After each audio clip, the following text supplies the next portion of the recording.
1900년 하원 의원에 당선되어 의회에 첫 발을 디딘 윈스턴 처칠.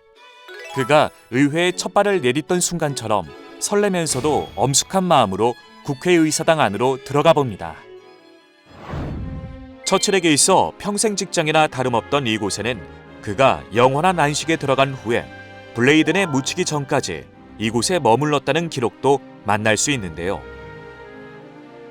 의회 민주주의를 꽃피운 곳답게 하원 회의장으로 들어가는 길인 복도는 이곳을 거쳐간 역대 수상들과 법치주의의 탄생 과정을 그린 벽화 등 수백 년의 역사를 그대로 간직하고 있습니다. 처칠은 1900년부터 1964년까지 60여 년의 세월을 이곳 의회에서 보냈는데요.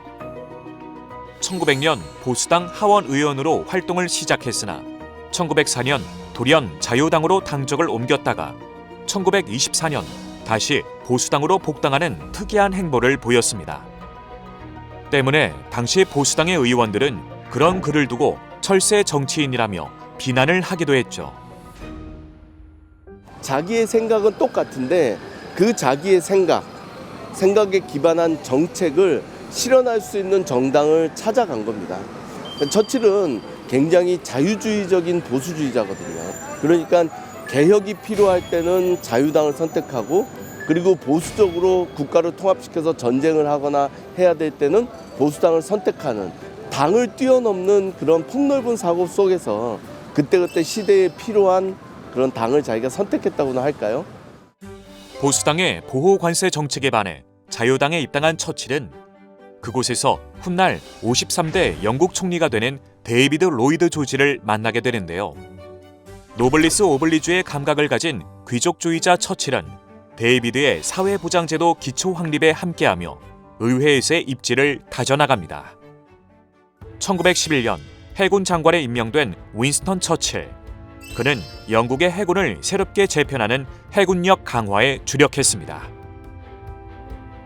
독일이 영국 해군에 필적하는 해군력을 보유하기 위해 전함을 건조하는 등 영국 해군에 위협이 되고 있었기 때문인데요. 처칠은 직접 항구를 돌아다니고 배를 살펴보고 장교들과 이야기를 나누면서 전함의 동력원을 석탄에서 기름으로 바꾸고 총포의 크기를 키우는 등 영국 해군의 현대화를 이루어 언제든지 나가 싸울 수 있도록 준비를 강화했습니다. 그의 예상이 딱 맞아떨어진 건 유럽 대륙이 독일, 오스트리아, 헝가리, 이탈리아가 연합한 삼국 동맹과 영국, 프랑스, 러시아가 결성한 삼국 협상으로 나뉘어 팽팽한 긴장감을 조성하고 있던 1914년 6월. 사라예보 사건을 계기로 오스트리아가 세르비아에 선전포고를 하게 되는데요. 러시아가 세르비아를 지원하고 나서자 각각 군사동맹을 맺었던 국가들이 너도 나도 전쟁에 나서면서 유럽 대륙은 순식간에 전쟁터로 변모하게 됩니다. 1차 세계대전 당시 처칠을 비롯해 전쟁을 이끌었던 이들을 만날 수 있는 영국 국립초상화 미술관입니다.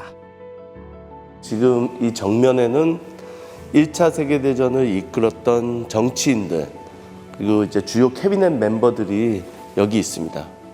익숙한 얼굴들이 있죠? 지금 한가운데 약간 우리를 정면으로 바라보고 있는 사람, 윈스턴 처칠이죠.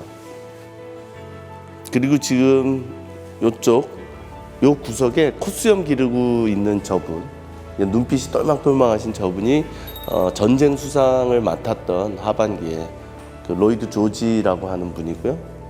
우리가 처칠에 대해서는 주로 2차 세계대전 때 히틀러와 나치에 맞서 싸웠다는 것만 기억하지만 사실은 처칠은 1차 세계대전 때도 굉장히 큰 역할을 하거든요. 해군 장관도 했었고요. 그리고 이제 군수장관. 그래서 어쨌든 전쟁에 굉장히 직접적으로 개입을 했던 게 윈스턴 처칠이고, 그 과정에서 굉장히 실수도 많았습니다. 1914년 12월 매일 격렬한 전투가 벌어지고 있었던 서부 전선. 그러나 이곳에서 승리한 나라는 어디에도 없었습니다. 시간이 흐를수록 부족한 탄약과 혹독한 날씨는 양측 모두를 지치게 만들기에 충분했죠. 그런 와중에 오스만 제국이 독일을 비롯한 동맹국 측에 가담하면서 아나톨리아와 갈리폴리 반도 사이에 놓여있는 다르다넬스 해협을 봉쇄하는데요. 이로써 러시아와 영국을 연결하여 주던 주요 통로 중 하나가 차단되자 영국은 조급해지기 시작합니다. 그리고 처칠은 이를 오스만 제국의 수도인 이스탄불로 진격하는 정면 돌파로 타개하기로 결심하는데요. 그 전투가 바로 처칠이 전개에서 실각하게 되는 결정적인 사건이자 처칠이 가장 언급하기를 꺼려했다는 갈리폴리 전투. 영국을 비롯한 40만 명의 연합군 중 25만의 사상자가 발생하는 최악의 결과를 낳은 곳입니다. 처칠의 전략이 성공하기 위해서는 오스만 제국의 해안포대와 요새를 해군의 한포 사격으로 무력화시킴과 동시에 병력이 상륙하는 육해군의 긴밀한 협력이 필요했습니다. 오늘날 우리가 말하는 수륙 양용 작전이 바로 그것인데요. 그러나 처칠은 지도부의 반대에 부딪히자 해군 단독으로 작전을 수행하고자 진격을 외쳤고 1915년 3월 작전에 투입된 16척의 전투함 중에서 5척이 격침되는 참담한 실패를 겪게 됩니다. 이에 영국 해군의 총사령관이었던 피셔가 돌연 사임하면서 처칠도 해군 장관의 자리를 내려놓게 됩니다. 이 갈리폴리 전투라고 하는 거는 사실은 너무나 많은 희생자를 냈기 때문에 이제 와이프였던 클레멘타인 같은 경우는 남편이 죽을지도 모르겠다 할 정도로 이제 그 옆에서 지켜보기 힘들어했고, 처칠도 이제 자기의 정치 생명이 다 끝났다라고 이제 그렇게 얘기할 정도로 본인 스스로도 인정하는 대참사였어요. 무엇보다도 그 갈리폴리 캠페인에 동원됐던 대부분의 군인들이 오스트레일리아 그리고 이제 뉴질랜드, 아일랜드처럼 이 영연방 혹은 대영 제국에서 굉장히 중요한 역할을 했던 이제 그런 나라의 병사들이다 보니까 그런 동맹들과 영국과의 관계가 굉장히 소원해지는데도 큰 역할을 했던 그런 전투였습니다. 한 사람의 순간의 선택이 수많은 생명의 희생을 낳는다는 것. 그것이 전쟁이 내리는 가장 참혹한 대가가 아닐까 생각되는데요. 이것은 비단 과거에만 국한되는 이야기가 아닙니다. 바로 지금 우리가 사는 현실 속에서도 일어나고 있는 일이죠. 저희가 사실은 전쟁이란 걸 얘기할 때 대부분 빼놓는 게 있어요. 그게 뭐냐면 전쟁은 굉장히 불확실하다라는 겁니다. 푸틴이라고 하는 이제 러시아의 대통령이 우크라이나를 침공하는 그 전쟁을 일으키잖아요.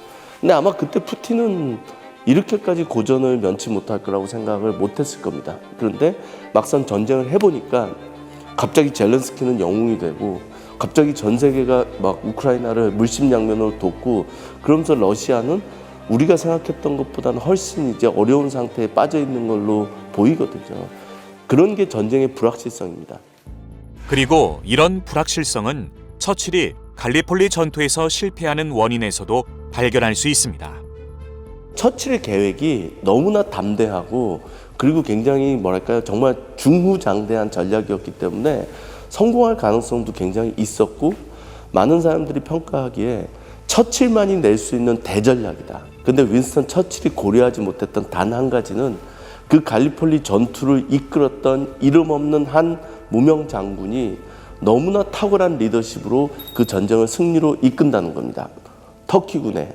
그 사람이 바로 케말 파샤라는 사람이에요. 몰락하는 오스만 투르크 제국을 대신해서 근대국가 터키를 만들어내는 역할을 하게 되는 거거든요. 근데 처칠이 어떻게 알았겠어요? 거기에 케말 파샤가 있을 거라는 것. 그런 게 이제 전쟁의 불확실성이고, 그리고 이제 역사의 어떤 뭐랄까요, 참 예측 불가능한 점, 이런 거라고 할 수 있죠.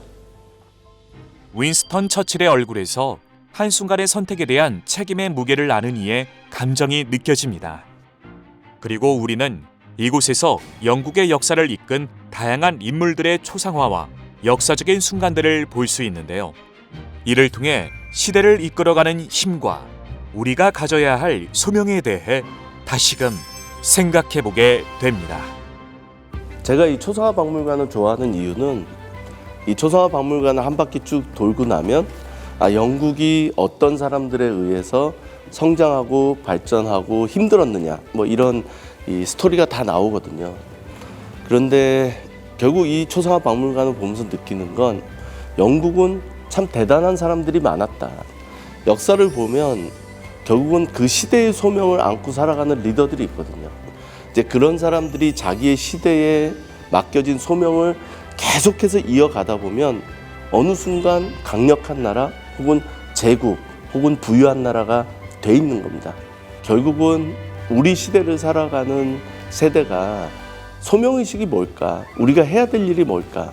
각자의 시대에 맡겨진 소명이 있고 그 소명을 훌륭하게 완수했을 때 우리의 후손들은 더 나은 삶, 우리의 공동체는 더 멋진 공동체가 될 수 있다. 그런 것들을 찾아가고 그런 것들을 완수하기 위해서 노력하는 게 결국 그 시대를 맡아야 되는 리더들에게 맡겨진 몫이 아닐까.